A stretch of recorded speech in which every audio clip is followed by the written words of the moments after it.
Get out of here. Paying bills does not make you family. Those were the exact words my own son, Michael, shouted at me at our family Christmas gathering, right in front of all our relatives. I had just mentioned the $15,000 I spent on him over the last year, and his wife Linda leaned in and whispered in my ear, "You are just jealous of my mother." I smiled, then let them pay the $15,000. That night, I shut everything down. By morning, there were police tears and total chaos. My name is Emily. I am 67 years old, and that night in December, I discovered that to my son, I was not his mother, but a walking ATM. 35 years of sacrificing myself, working as a housekeeper in 5 different houses to support him after his father died. I paid for his college, his luxury wedding. I gave him the money for the down payment on his house, and this is how he repaid me. But let me tell you how it all started. That family reunion was in my own home, the humble little house where I raised Michael with so much love. I had cooked all afternoon, roast turkey stuffing Christmas eggnog. The table was set with my best dishes, the ones I saved for special occasions. I had invited my sisters and my nephews. I wanted it to be a perfect Christmas. Michael arrived late as always with his wife Linda. She is a 32-year-old woman who works as a secretary but always dresses as if she were a millionaire. That night she was wearing a very elegant green dress and jewelry that I knew she could not afford on her salary. She walked into my house without greeting me, checking her phone as if she owned the place. Michael served himself a plate without asking me how I was or if I needed help with anything. Nothing. He sat down and started eating in silence. I tried to make conversation, asking about his work, about his plans for the new year. Short answers, monosyllables, as if talking to me was a nuisance. It was then that I mentioned that I had been working overtime cleaning houses to save money for their Christmas gifts. I wanted to buy them something special to show them how much I love them. Linda looked up from her phone and looked at me with a contempt I will never forget. "Emily, you are no longer young. You should think about retiring instead of bothering Michael with your money problems." Bothering. That word stuck like a dagger in my chest. I explained that it was not a bother that he was my son and that I had always worked to support him. Then Michael spoke, and his words broke my soul into pieces. "Mom, Linda is right. You are always talking about money, about what you spend on us. You seem obsessed with reminding us how much it costs to keep you around. Keep me around. I was the one keeping them. I had spent $15,000 that year alone. Payments for his car, credit cards, his mortgage. My sister Susan, who was sitting next to me, was left open-mouthed. My nephews stopped eating, feeling the tension filling the air. But the worst was yet to come. Linda approached me, and with a poisonous smile, she whispered loud enough for everyone to hear, "Do you know what I think, Emily? That you are jealous of my mother, Sarah. She has real money. She can give us things without reminding us every 5 minutes. You only give to manipulate." The silence was dead quiet. My sisters looked at me with pity. My nephews did not know where to look. Michael said nothing. He did not defend me. He sat there letting his wife humiliate me in my own home in front of my own family. I felt the world crashing down on me.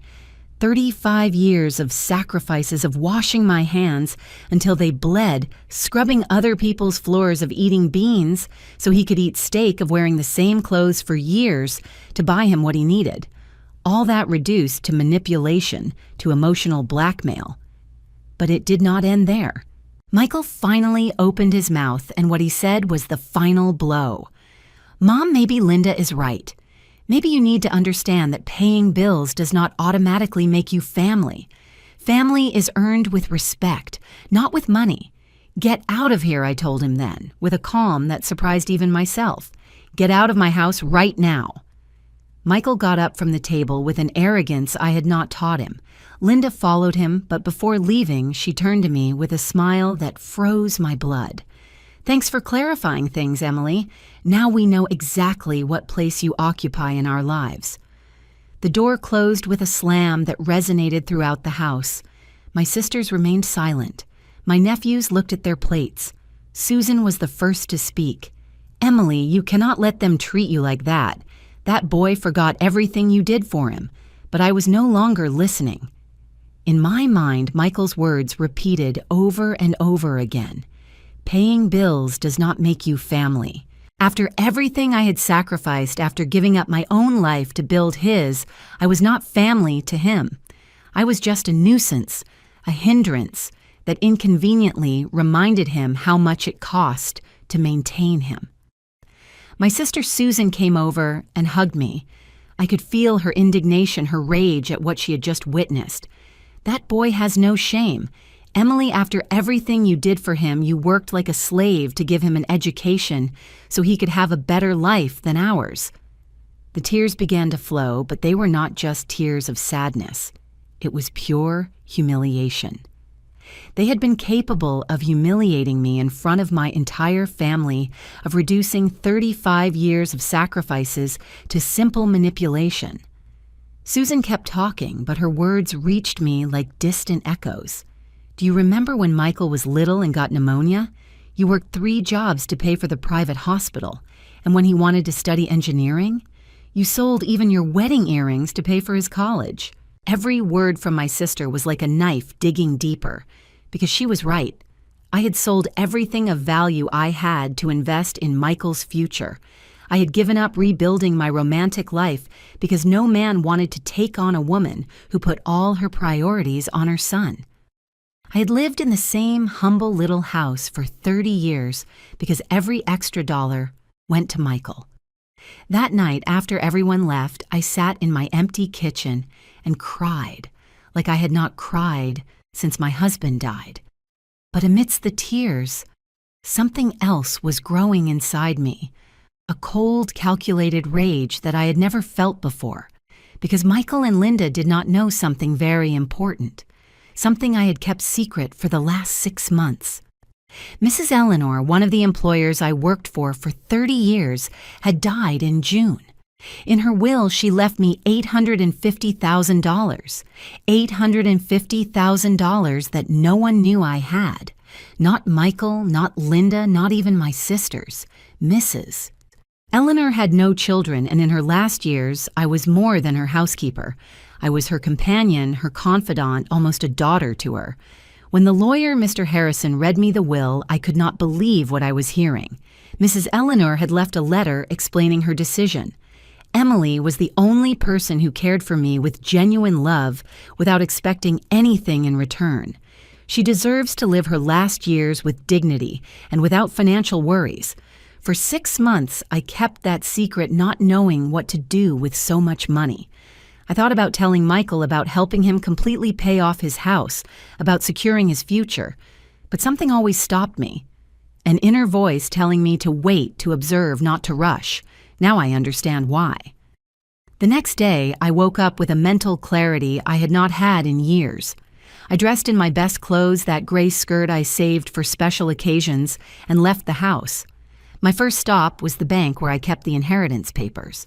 I needed to organize my finances and plan my next moves very well. The bank manager, Mr. Roberts, welcomed me with a smile. He had handled the entire inheritance transaction and knew my situation perfectly. "Mrs. Emily, how can I help you today? I want to cancel all the automatic transfers I have scheduled for my son Michael," I told him with a firm voice. "All of them. His mortgage payment, his car payment, his credit cards, everything." Mr. Roberts looked at me in surprise. For years, he had processed those transfers. He knew I was left with practically no money every month to cover Michael's expenses. He had seen how I arrived at the end of every month with crumpled bills from my work as a housekeeper to ensure my son's payments were covered. "Are you sure, Mrs. Emily? These are important payments. The mortgage, the car loan, 3 different credit cards. We are talking about almost $3,000 a month. Completely sure. And I want the cancellation to be effective immediately." I signed all the necessary papers. Mr. Roberts explained that Michael would receive notifications from all the banks and companies informing him that payments had been suspended. that he would have approximately 1 week before they started charging him late fees. 1 week. Michael would have 1 week to realize his walking ATM had stopped working. My next stop was a downtown boutique, an elegant place where I had never entered because everything seemed too expensive. But that day was different. I had $850,000 in the bank and 35 years of sacrifices to recover. The saleswoman, a young and elegant woman, looked me up and down when I entered. She probably thought I had the wrong store, that a 67-year-old housekeeper had no business there. "How can I help you?" she asked me with a forced smile. "I want a dress," I told her. "Something elegant. Black because I am going to a funeral." I was not lying. I was going to the funeral of the submissive Emily of the Emily, who swallowed insults of the Emily who believed love was demonstrated by letting herself be humiliated. That Emily had died the night before in my kitchen. The dress I chose cost more than my monthly salary as a housekeeper. Black elegant with a cut that made me look like what I was now, a woman with power. I also bought high heels, a genuine leather purse, pearl earrings. I left that boutique feeling like a completely new person. That afternoon, while walking downtown with my purchases, my phone rang. It was Michael. For a change, he was calling me. "Mom, I need to talk to you. Something weird has happened with the banks." His voice sounded worried, confused, almost desperate. I smiled as he kept talking. I got like 10 different notifications saying automatic payments were canceled. It must be a system error. "You did not change anything in your account, right?" "How curious, Michael," I replied with the sweetest voice I could manage. "And what were those payments for?" "You know, Mom, the usual ones. The house, the car, the cards, the payments that you help us cover." Now he said help us. It was no longer manipulation. It was no longer obsession with money. Now it was help. How quickly words change when something is needed. "Michael, last night you and your wife made it very clear to me that paying bills does not make me family. So I decided to stop paying bills." The silence on the other end of the phone was glorious. I could imagine his face, his panic, his desperation as he processed what he had just heard. "Mom, wait, you cannot do that. I have commitments, obligations. If I do not pay the house this month, they are going to charge me interest. The bank can start foreclosure proceedings." "And what does that have to do with me, Michael? You said yourself that paying bills does not make me family. So I am not responsible for the bills of someone who is not my family. But Mom, I did not mean what? That I am an ATM? That I am obsessed with money? That I manipulate with my payments? Because that was exactly what you said." Michael's voice began to break. It was the first time in years I heard him like that, vulnerable, scared. But it was already too late for regrets. "Mom, please, we need to talk. Come home, we can fix this."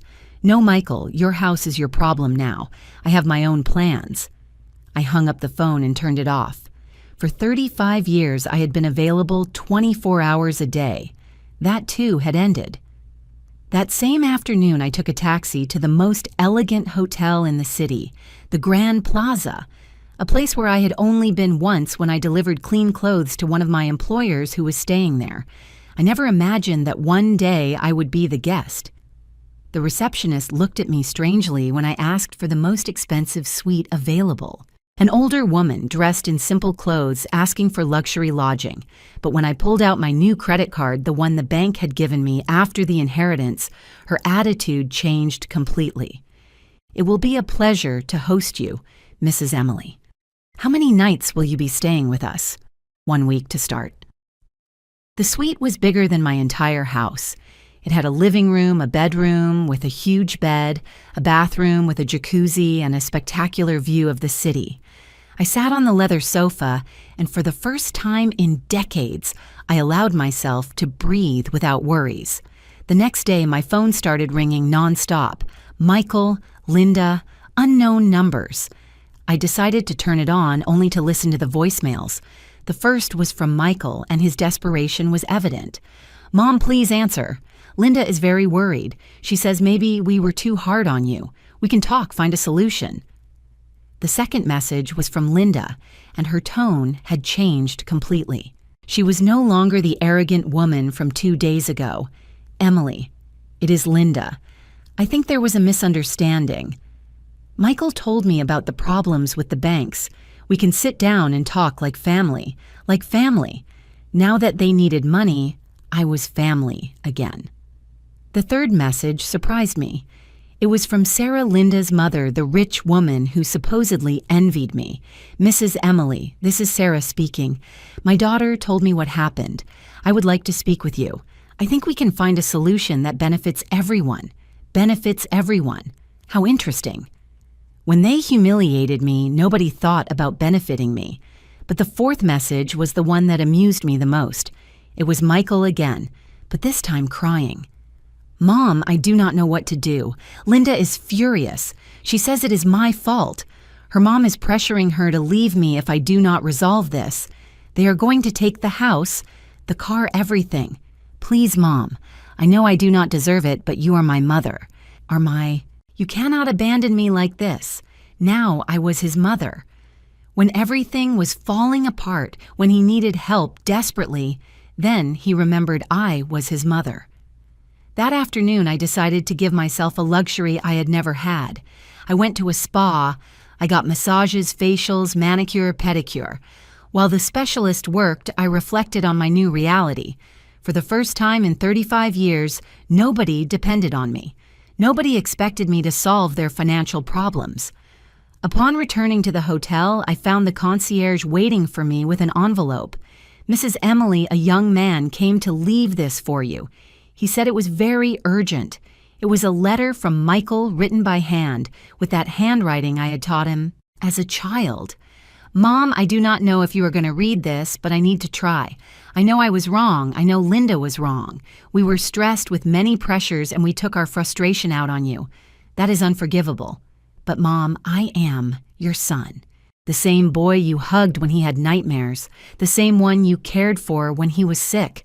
You cannot erase all that over an argument. I need you. Mom, I love you. I tore the letter into small pieces and threw it in the trash. It was easy to talk about love when money was needed. Where was that love when they humiliated me in front of the entire family?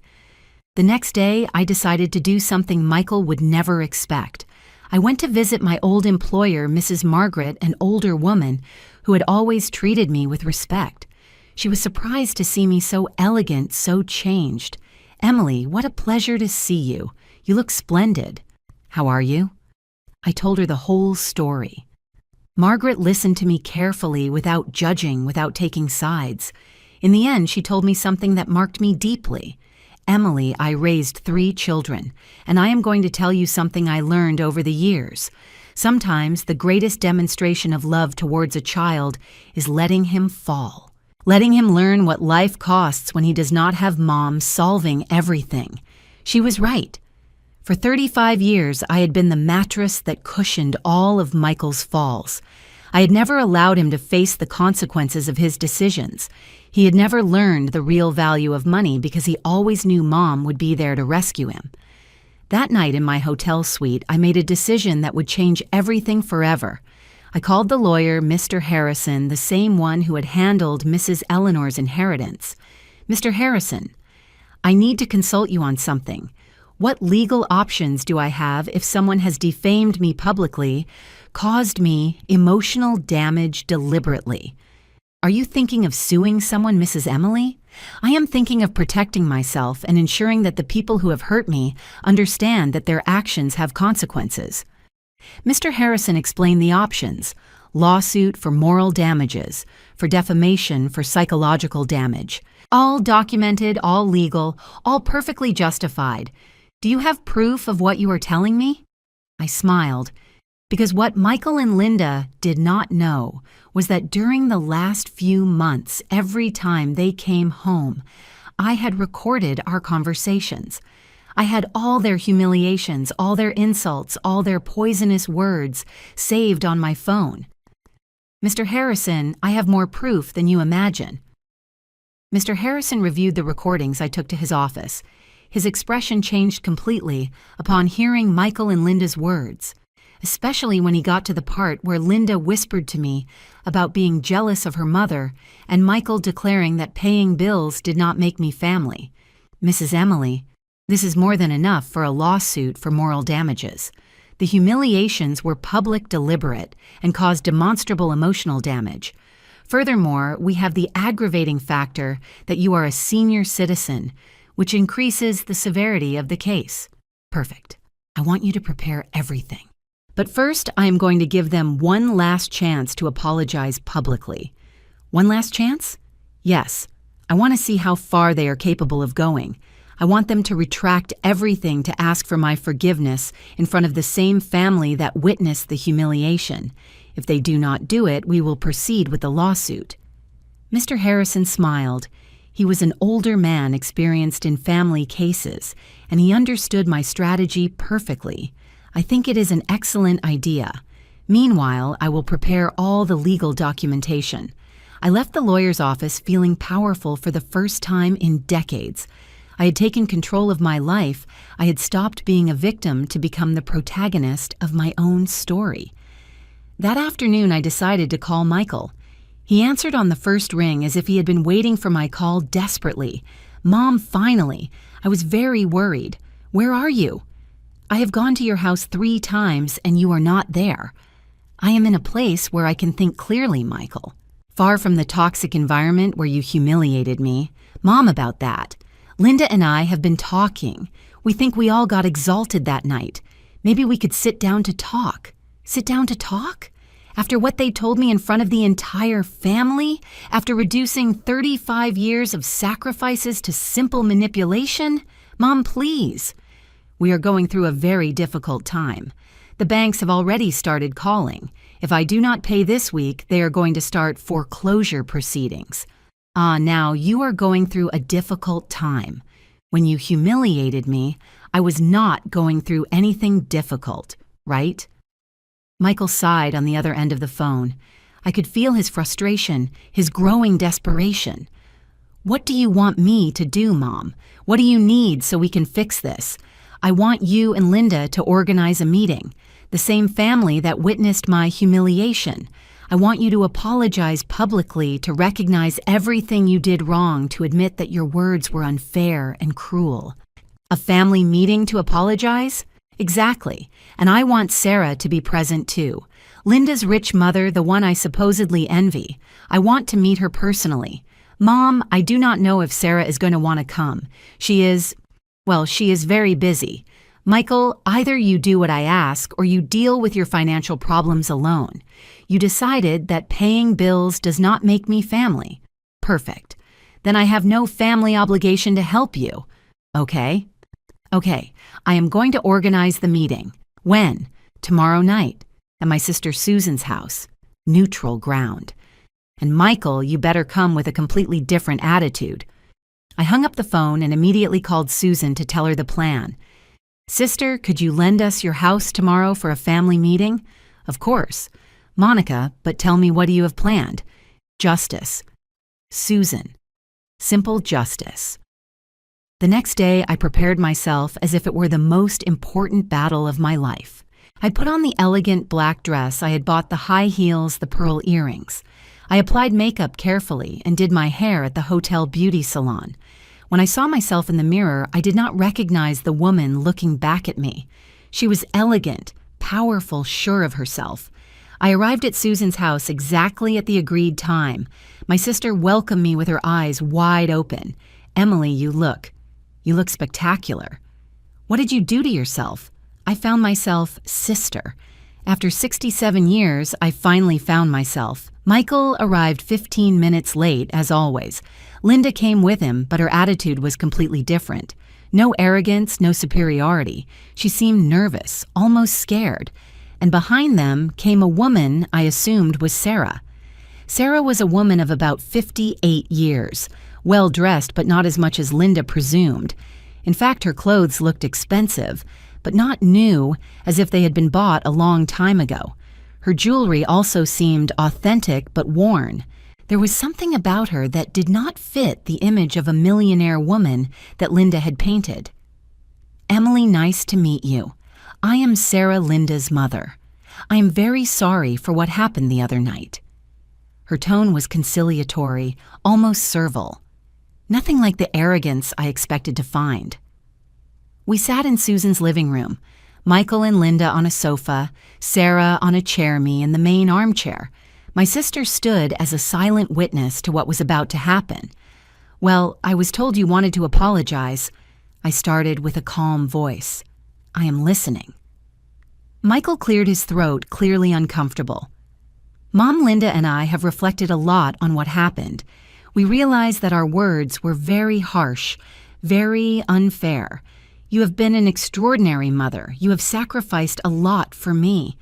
His words sounded rehearsed, empty. There was no real emotion, just need. Linda took the floor. "Emily, I also want to apologize. I was stressed that night with many work pressures, and I said things I should not have said. You are an admirable, hard-working woman, and you deserve respect." More hollow words. I could see in her eyes that they just wanted to end that charade to ask me for money again. "And you, Sarah, do you apologize too?" I asked her directly. Sarah looked at me surprised, as if she had not expected to be included. "Well, The truth is, I was not present that night, but if my comments through Linda offended you in any way, of course I apologize." "Your comments through Linda? Do you refer to when your daughter told me I was jealous of you because you have real money?" The silence was dead quiet. Sarah became visibly nervous. Linda looked at her with panic. It was evident there were lies about to come to light. "Well, That must have been a misunderstanding." I smiled. It was the perfect moment for the first revelation. "How curious, Sarah, because according to my investigations, you do not have as much money as you presume. In fact, I understand that you are quite in debt." Sarah's face turned completely pale. Linda looked at her with horror, as if she had just discovered her whole life had been a lie. Michael understood nothing but could feel the tension filling the room. "Investigations," stammered Sarah. "I do not know what you are talking about." I pulled out a folder I had brought with me. Mr. Harrison had been very efficient in getting information. "Sarah Miller, 58 years old, divorced 3 years ago. Your ex-husband kept most of the assets in the divorce because he discovered you had been spending compulsively and hiding debts. Currently, you owe $200,000 between credit cards, personal loans, and a mortgage loan that is in arrears." The silence was so thick you could cut it with a knife. Linda looked at her mother as if it were the first time she saw her in her life. "Mom, is that true?" whispered Linda. Sarah tried to regain her composure, but her voice trembled when speaking. Those are private matters. You have no right to investigate my personal life. I have every right when you allow your daughter to humiliate me using your alleged wealth as an excuse. When she tells me I am jealous of your money, when in reality you do not even have enough to pay your own debts." Michael finally spoke with a confused voice. "Linda, I do not understand. You always said your mom was a millionaire, that she had properties, investments." Linda could not even speak. Tears began to roll down her cheeks as the truth crumbled in front of everyone. I continued reading the report.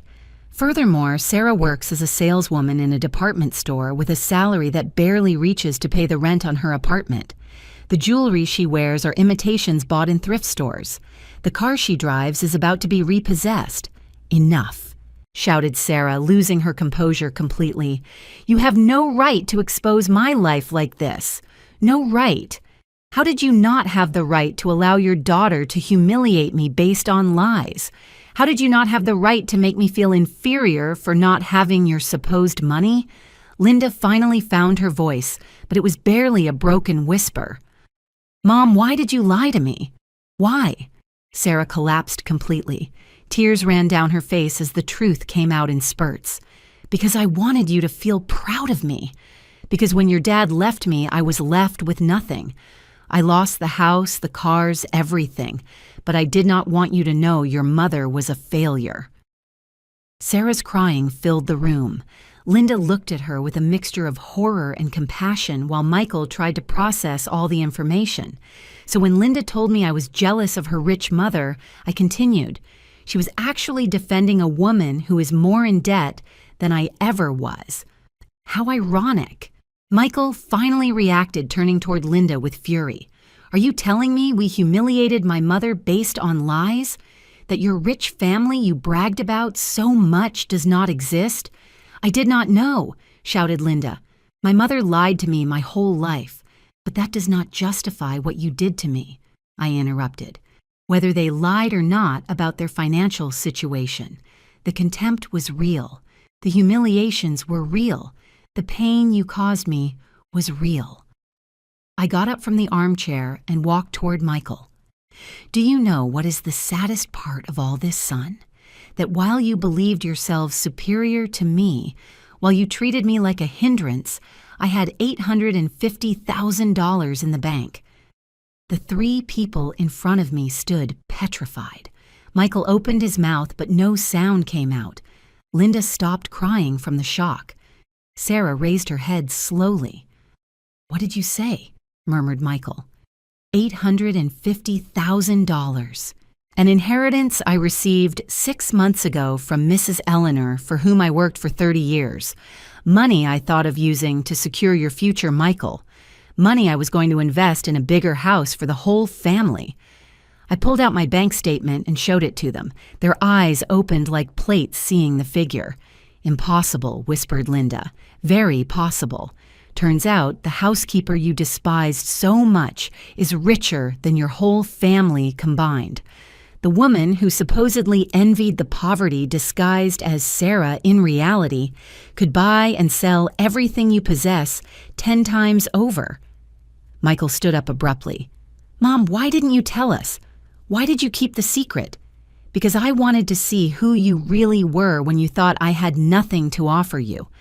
I wanted to see if you respected me as a person or just as a source of money.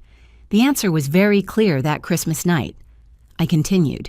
When you thought I was just a poor housekeeper, you treated me like trash. You humiliated me. You despised me. You told me paying bills did not make me family.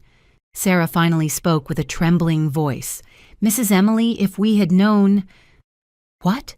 Would you have treated me better? Would you have feigned respect for my money? That is exactly the problem. Respect should not depend on how much money someone has in the bank. Susan, who had remained quiet all this time, finally spoke. Emily is right. I saw how you treated her that night. It was cruel, unfair, and painful to witness. Michael approached me with tears in his eyes. Mom, I made a terrible mistake. I did not know, I did not think, I did not measure my words. But I am your son. You have to forgive me. I have to forgive you. Why? Because now you know I have money? Because now you need me more than ever? No. Mom, because I love you. Because you are my mother, and I was wrong. If you love me, Michael, why did you treat me like that when you thought I had nothing to give you? Where was that love when you humiliated me in front of the entire family? He could not answer because he had no valid answer. The truth was evident. His love was conditioned on my financial utility. Linda approached too completely shattered.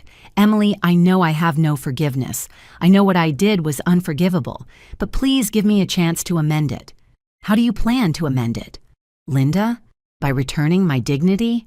By erasing the public humiliation? By healing the emotional wounds you caused me? She could not answer because she knew some things cannot be undone. I looked at the three of them so vulnerable now, so different from Christmas night, when they felt superior to me. Now you are going to experience something I lived for 35 years, economic uncertainty. You are going to know what it feels like not to have someone to solve your financial problems. You are going to learn the real value of money. What do you mean? Asked Michael, although he already knew the answer. That you are going to face your debts alone. That you are going to learn to live without the ATM you despised so much. But Mom stammered. Michael, I cannot lose the house. Linda would lose her job if we end up on the street. We have a life built. A life built? With my money, with my sacrifices? That is not your life, Michael.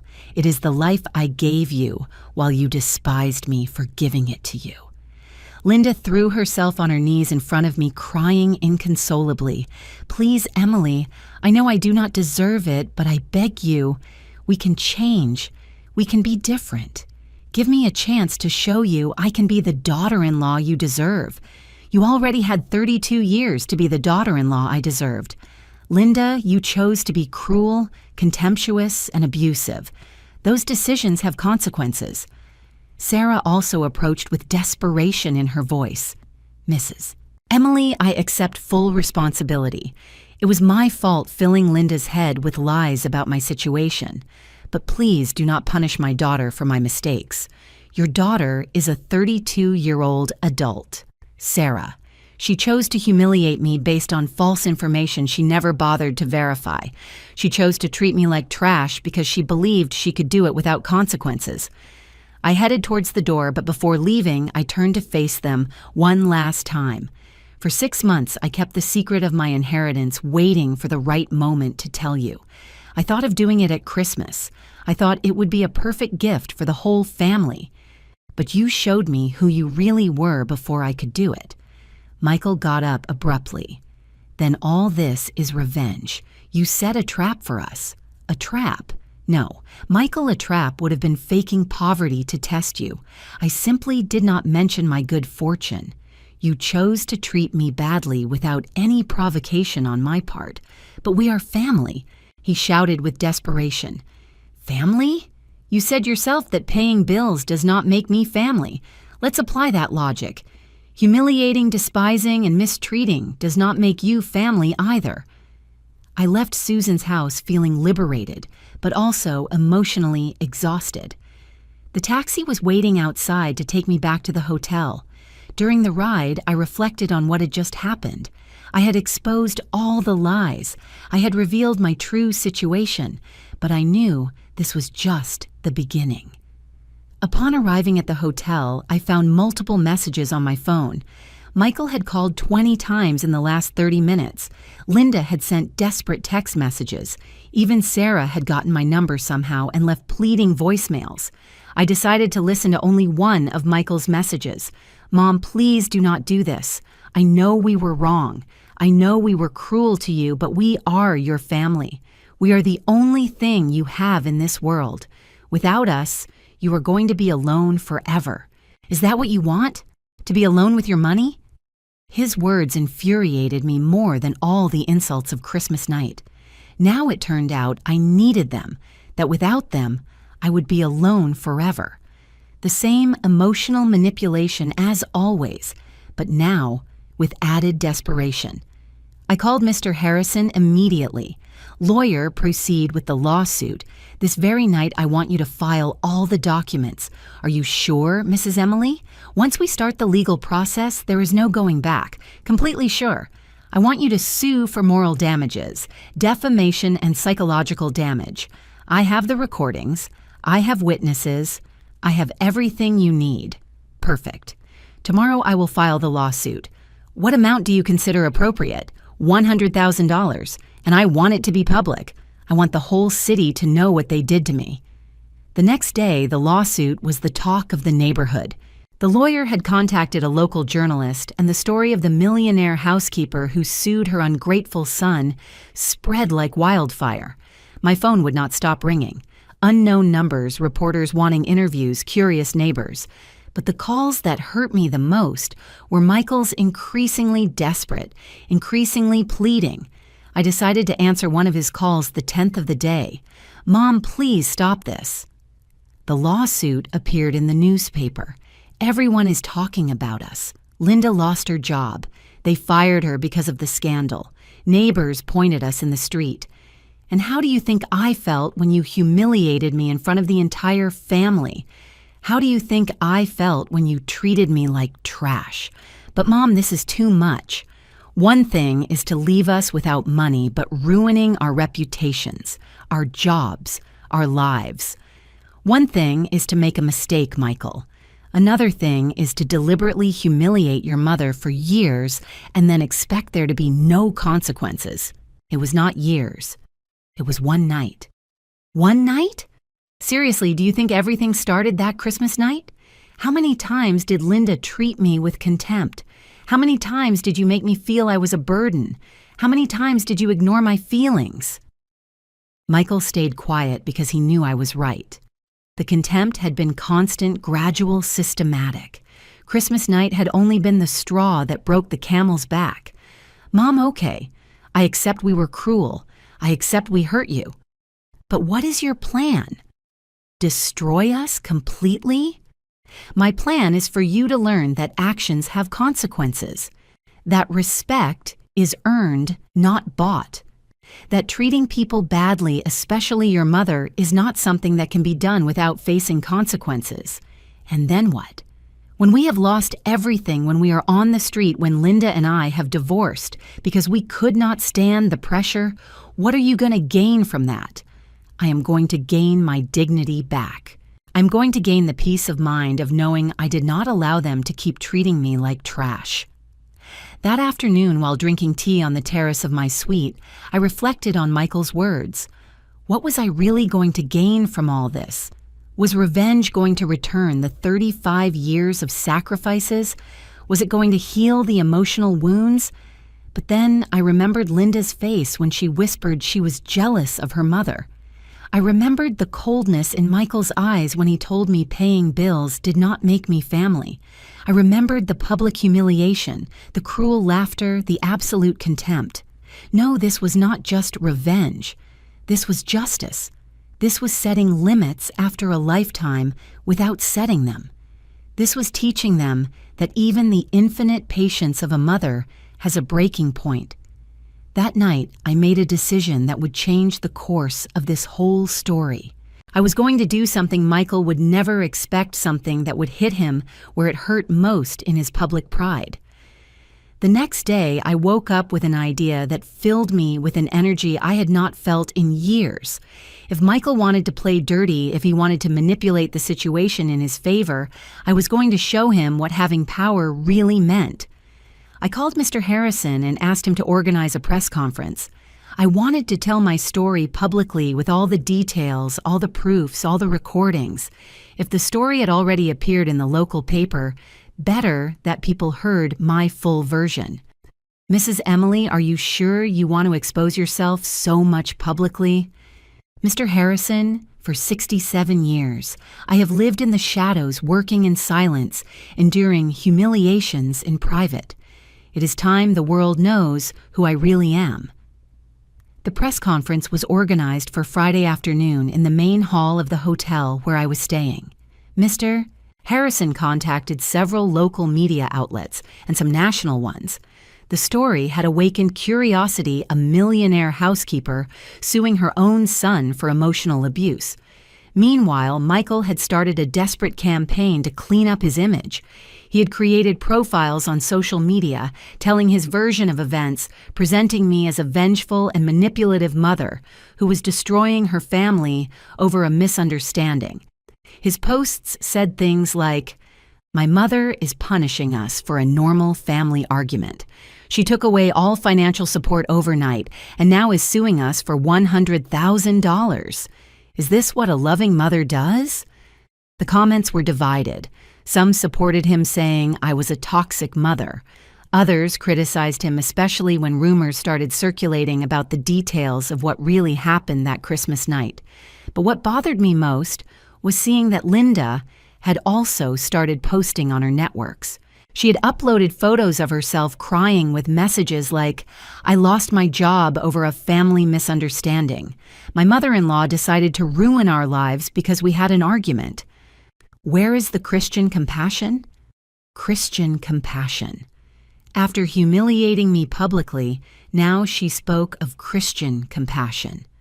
Thursday night, one day before my press conference, Michael did something I never thought he would do.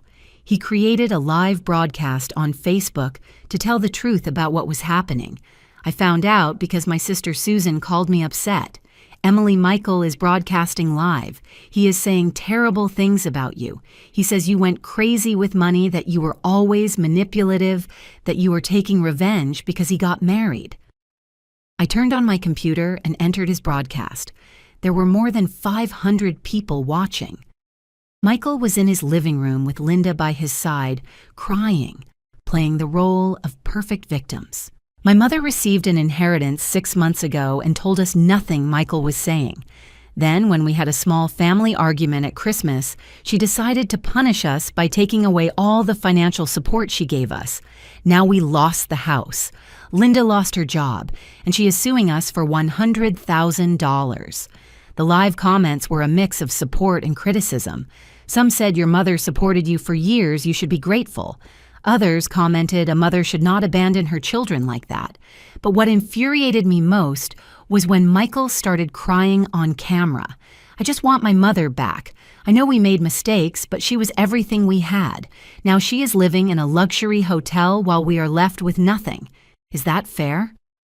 Linda took the floor, drying her tears theatrically. Emily was always controlling with money. She always reminded us how much she spent on us. That Christmas night, when we told her that bothered us, she exploded. She kicked us out of her house and the next day canceled all our payments. Liar, I shouted at the screen. They were completely twisting what had happened. I saw the comments starting to change tone. More people were beginning to support them, to see them as victims of a cruel and vengeful mother. Michael was very smart, manipulating people's emotions. We just want our family to reconcile, continued Michael. We want to sit down and talk, ask for forgiveness appropriately, and find a solution. But she refuses to see us. She blocked us from everywhere. In that moment, I made a decision that would change everything. I created a new account on Facebook and entered the live broadcast. I wrote in the comments, "Hello, Michael, I am your mother. I see you are telling your version of the story. Do you mind if I tell mine?" The broadcast went crazy. The comments started exploding. It is her. The mom is here. This is going to get good. Michael saw my comment and went completely pale. Linda looked at him with terror. For a moment, he did not know what to do. "Mom, is that really you?" he asked with a trembling voice. "Yes, it is me, and I think it is time all these people hear what really happened that Christmas night. Mom, please do not do this. We can talk in private." "In private? Like when you humiliated me in front of the entire family." "No, Michael, you decided to make this public. I am going to respond publicly." The viewers had increased to more than 2,500. People were sharing the broadcast, tagging their friends. It was like a live reality show. "Do you want to know what really happened?" I wrote in the comments.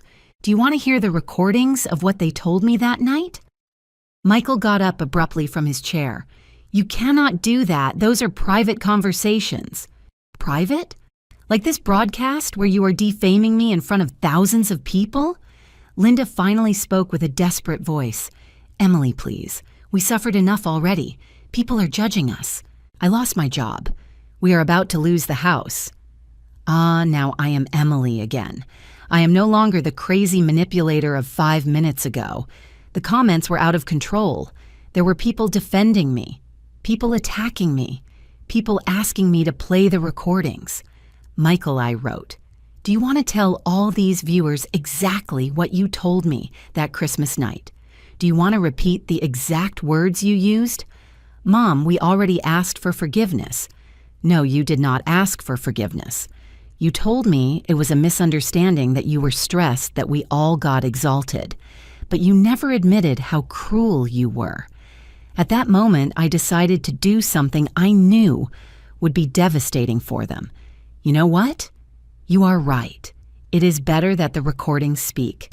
And without further ado, I began playing the audio from Christmas night through my computer speakers straight into their live broadcast. Linda's voice sounded clear and crisp. "You are just jealous of my mother. She has real money." Then Michael's voice. "Paying bills does not automatically make you family." The silence in their broadcast was absolute. The comments exploded with indignation towards them.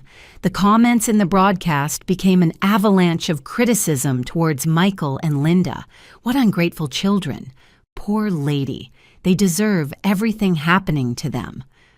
Michael tried to defend the indefensible, but his voice sounded desperate and unconvincing. "Those recordings are taken out of context." He stammered. There was an argument. We all said things we regret. I continued playing more parts of the audio. Linda's contemptuous voice saying I was obsessive with money, the cruel laughter when I mentioned my sacrifices, the exact moment when Michael told me I looked like a complaining ATM. Every second of audio was more devastating than the last.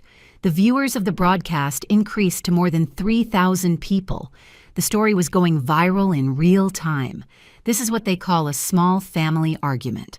I wrote in the comments, humiliating a 67-year-old mother in front of her entire family. Linda tried to take control of the situation. Emily, I understand you are hurt, but this is not going to repair our relationship. This is only making things worse for everyone. Repair our relationship? What relationship, Linda? The relationship where you treat me like trash and I pretend it does not hurt. The comments were relentless. That daughter-in-law is a viper. The son is an ingrate. Mrs. Emily, you did the right thing. Michael finally lost his composure completely. Enough, Mom. You are destroying our lives. People are attacking us in the streets. Linda cannot even leave the house. And how do you think I felt when they attacked me that night in my own home, when they made me feel like a stranger in my own family? At that moment, I decided to play the most painful part of the recording, the moment when Michael told me to get out of my own house and Linda's final words. Thanks for clarifying things, Emily. Now we know exactly what place you occupy in our lives. The silence after those words was dead quiet. Even the comments stopped for a few seconds, as if everyone was processing the cruelty of what they had just heard. Then the comments exploded with a fury I had never seen. They are monsters. How can they treat their mother like that? They deserve to lose everything. Mrs. Emily, do not give them a single penny. Michael got up abruptly and tried to end the broadcast, but it was too late. Thousands of people had already recorded clips of the broadcast and were sharing them on all social networks. Before he could close the broadcast, I wrote a final comment I knew would be devastating. For everyone watching this for 35 years, I worked as a housekeeper to give this man the life I never had. I paid for college, the wedding, the house, the car. I spent my last savings on him, and this is how he repaid me. Now that I have my own money, that I do not need to keep being his ATM, he wants to play the victim. The only victim here is me. Michael slammed the broadcast shut, but the damage was already done. In less than an hour, clips of the broadcast were circulating throughout the city. Neighbors who previously greeted him now pointed at him with contempt. The store where Linda had worked issued a statement saying she had been fired for representing values contrary to the family business. My phone would not stop ringing. Reporters, television programs, even entertainment show producers wanted to interview me. The story had transcended local borders and was becoming a national phenomenon. That night, I decided to cancel the press conference I had planned. It was no longer necessary. The live broadcast had achieved more than any formal event could have achieved. The next day, a call from Mr. Harrison woke me up. Mrs. Emily, did you see the news? The story appeared on national programs. And they are calling Michael the most ungrateful son in the country, period. I turned on the television, and indeed, my story was on all channels. Morning shows, news broadcasts, entertainment shows. Everyone was talking about the case of the millionaire housekeeper and her ungrateful son. The most shocking thing was seeing they had gotten interviews with my former employers. Mrs. Margaret, whom I had worked for 15 years, was on television defending me. Emily is the most hardworking and noble woman I have known, said Margaret in the interview. She never missed a day of work. She was always worried about saving money for her son. Seeing how they treated her is heartbreaking. Another of my former employers had also been interviewed. Emily sacrificed her whole life for that boy. She worked in 3 houses simultaneously to pay for his studies. We saw her arrive exhausted but always with a smile because she knew she was building her son's future. The testimonies continued throughout the morning. My old boss's neighbors, even the grocer on the corner where I shopped for years, all telling stories of my sacrifices for Michael. But what impacted me most was an interview they did with Mrs. Eleanor's sister, the woman who had left me the inheritance. My sister Eleanor always said Emily was like a daughter to her, explained the woman. The last years of her life, Emily was not just her employee, she was her company, her confidant, her family. That is why she left her that inheritance, because she knew Emily had cared for her with genuine love, not for interest. While watching the news, my phone rang. It was a number I did not recognize. Mrs. Emily? This is Mary Garcia from the Justice for All program. We would like to invite you to our program to tell your full story. During the following days, the invitations did not stop arriving. Radio programs, television, even a publisher who wanted me to write a book about my experience. Meanwhile, Michael and Linda's life was crumbling publicly. Social media had turned them into social pariahs. Linda could not get a job anywhere because her name was associated with the scandal. Michael had lost several clients in his engineering job because companies did not want to be associated with someone who had mistreated his elderly mother. The bank finally foreclosed on his house. They saw them leave with their belongings in boxes, while neighbors recorded them and uploaded the videos to social networks. The comments were ruthless. They deserve it. Divine karma. Now they are going to know what it is like not to have mom. 1 week after the viral broadcast, I received an unexpected call. It was Sarah, Linda's mother. Mrs. Emily, please, my daughter is destroyed. Michael is depressed. They are living in my one-bedroom apartment, sleeping on the floor. Do not you think they have suffered enough? Enough? After 1 week, I suffered 35 years. Sarah, they created this situation. They chose to humiliate me publicly. Now they are facing the consequences of their actions, but they are thinking about divorce. Linda says she can no longer handle the social pressure. Is that what you want? Destroying their marriage completely. The truth was, I did not know what I wanted. The revenge had been more satisfying than I expected, but also more devastating. Seeing their public destruction gave me a bittersweet feeling. It was justice, but it was also painful to see the son I had raised with so much love suffer. That night, while looking at the city lights from the terrace of my suite, I reflected deeply on everything that had happened. The revenge had been complete, devastating public. Michael and Linda had lost everything: the house, the job, the reputation, the dignity. But something inside me did not feel completely satisfied. Maybe it was because, despite everything, Michael was still my son. The same boy I had carried in my arms when he had a fever, the same one I had comforted when he had nightmares, the same one for whom I had sacrificed everything for 35 years. But then I remembered his exact words, "Paying bills does not make you family." And the satisfaction filled me again. The next day, Mr. Harrison called me with news I did not expect. Mrs. Emily, Michael wants to withdraw his defense in the lawsuit. He is willing to accept full responsibility and pay the $100,000 for moral damages. $100,000! With what money? He is in total ruin. He says he is going to get a loan, that he is going to sell everything he has left, that he is going to work day and night until he pays it. He just wants this to end. The irony was perfect. The man who had told me I was an ATM was now willing to go into debt up to his neck to pay me. The one who had despised my money was now begging me with his. But then, Mr. Harrison told me something that surprised me. He also asked me to give you a personal message. He says he understands if you never forgive him, that he accepts he destroyed the relationship with the only person who really loved him. He says he is not asking for forgiveness because he knows he does not deserve it. He just wants to pay you what he owes and disappear from your life forever. Disappear from my life forever. For weeks I had fantasized about those words, but now that I heard them, they hurt more than I expected. That afternoon, I decided to do something no one expected. I took a taxi to Sarah's apartment where I knew Michael and Linda were living. It was an old building in a neighborhood I had known very well in my days as a housekeeper. I knocked on the door of apartment 3B.